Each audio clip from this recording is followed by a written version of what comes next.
Hello, and welcome back to this week's episode of To Whom Music Concerns. Basically, I know it's a bit late, right? But I'm watching the Reading and Leeds Festival right now. I'm not gonna lie, there's not a lot on here. And it tends to be like that for the Reading Festival, right? I get it. People don't really go there for the music, they just go for whatever goes. But the Last Dinner Party are playing, right? And this episode isn't actually about the Reading Festival, but this is a side note that I want to talk about, right?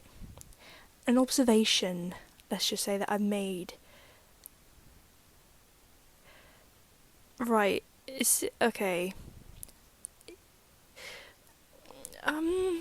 I think it goes really well with their image, what I'm about to say. It's just like Abigail, right?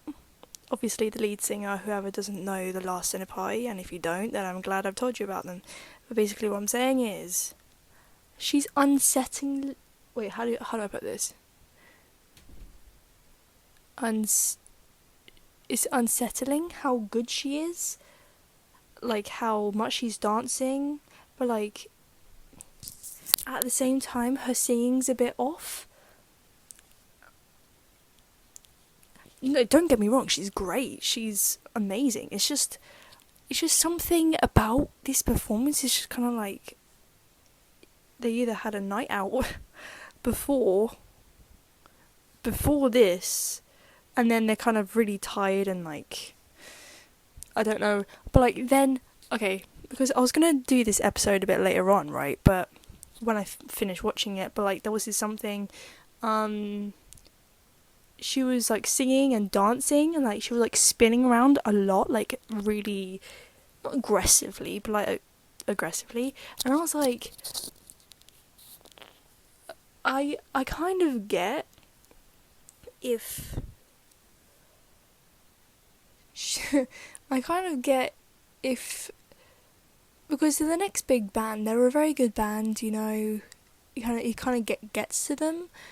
I don't know if it's like part of the performance, and I'm probably just tripping, or I don't know, man, like, but I'm very freaked out by this performance.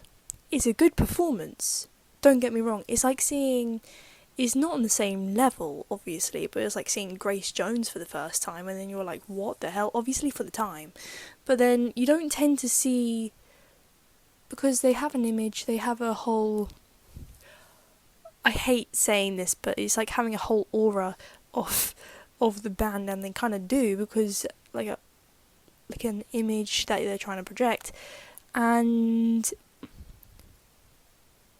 they do it well. It's just, for the first song, I don't know if she had a cold. She probably might have had a cold. And she's an amazing singer. It's like, you know, you see Stevie Nicks when she was on drugs and stuff. I'm really trying not to attack Abigail here, because she has an amazing voice. She's just amazing. She's great. Obviously, she looked great. Everything about it. It's just something about it. Just is like unsettling. I don't really know how to describe it.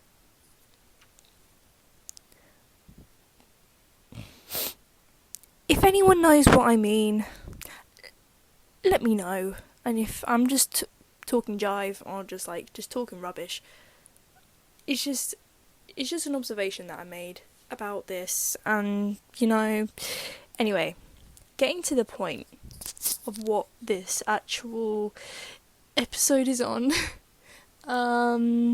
It's basically about very, very good soundtracks. And in the last episode, and if you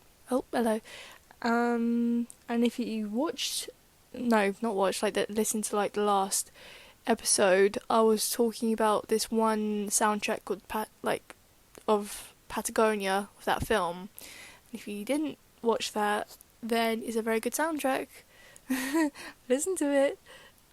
So just to list a few while they're in my head, I really like the Donnie Darko one. Donnie Darko, That's really good. But there's like two different versions, isn't there? Because I feel like I think it's the opening song. Just random songs like The Killing Moon. It just really. If anyone hasn't seen Donnie Darko, it doesn't matter. Watch it, but it doesn't matter if you haven't seen it. It's basically just describes the whole. I feel like it describes him really well. I don't know if it's like there's a different soundtrack to the director's cut. It's just stuff like that, and then that's better than the original one, or it's that kind of thing, you know. Anyway, Donnie Darko, Lost in Translation. Oh my dear lord, that's good. It has My Bloody Valentine in it. Whoa, My Bloody Valentine. All the good songs as well. Loveless. From all the songs from that album. Magnifique. Magnifique. Anyway. What else? There's Jesus and Marychain. There's Air. And this isn't... Okay, so there's this one scene in Lost in Translation, right? Where Scarlett Johansson is sitting on the windowsill, and I have a feeling that she's a Manic Street Preachers fan, because she I think it was Motorcycle Emptiness, that music video. Piece of art, by the way. Piece of art. Well done. Well done. Anyway, yeah, Richie Edwards was sitting on the windowsill, like the other way, like looking out. It's somewhere in Japan that this whole, because that might, no, yeah, he's looking out. I don't know if Motorcycle Emptiness is set there. It probably is set there, I think. And Lost in Translation is as well. Another great film to watch as well. You know, so yeah, watch that. So those, did I say Jesus and Marychain? I said yeah. She has a lot of. There's this one. There are these one or.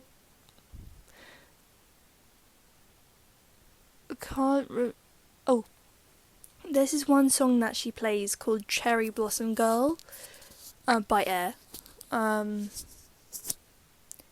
In Lost in Translation, that's very good.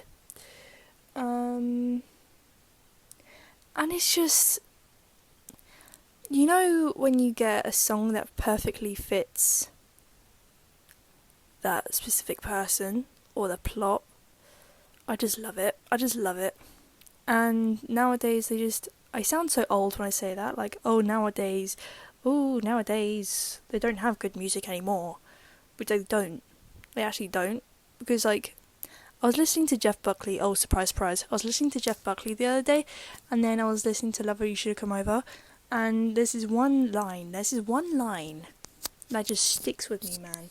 It sticks with me, and it says, "She's the tear that hangs inside my soul forever."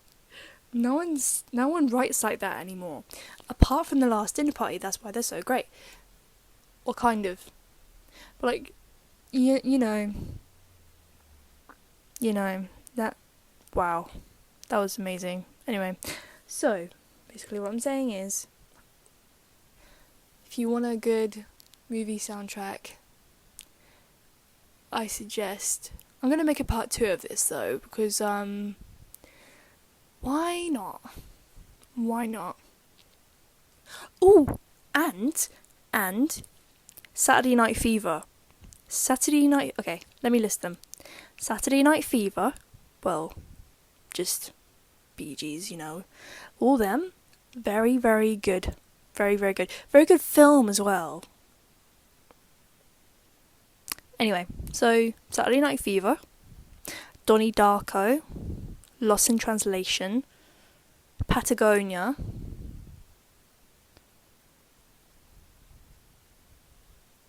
Yeah, that's pretty much all of them on the top of my head. But anyway,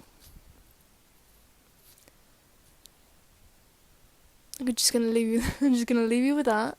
I quite like the Almost Famous one, you know. I quite like the Almost Famous soundtrack, but I wouldn't say it's like very iconic. I'm literally just saying has quite. It's good. It's good ones in there. Tiny Dancer, Jimmy, you know, all them. Anyway, I'm going to stop talking now, and I hope you had a good day. Hope you had a good week. You know, but I hope you learned something, you know. I hope you know a few films now. I hope you know a few soundtracks now. I hope you like Patagonia somehow. So yeah. Okay, goodbye. Hi. Just a little prank. I'm not actually gone. Basically, right. Just a little update. I finished watching that performance by The Last Dinner Party. Oh my god. I think it's pretty like one of the best performances that they've ever done. Also, I absolutely love how they covered that Spark song. This town ain't big enough for the both. This town ain't big enough for the both of us. I can't say anything. It's good. It's a very good performance. She sounded a bit out of breath though, but which is fine. I get it. But you know what I mean. It's like it's just one of the best performances ever. I love her outfit. I love all of them. I love the choreography. Like, why is it choreography now? Anyway, it's great. Anyway, now this is my last goodbye. Okay, goodbye.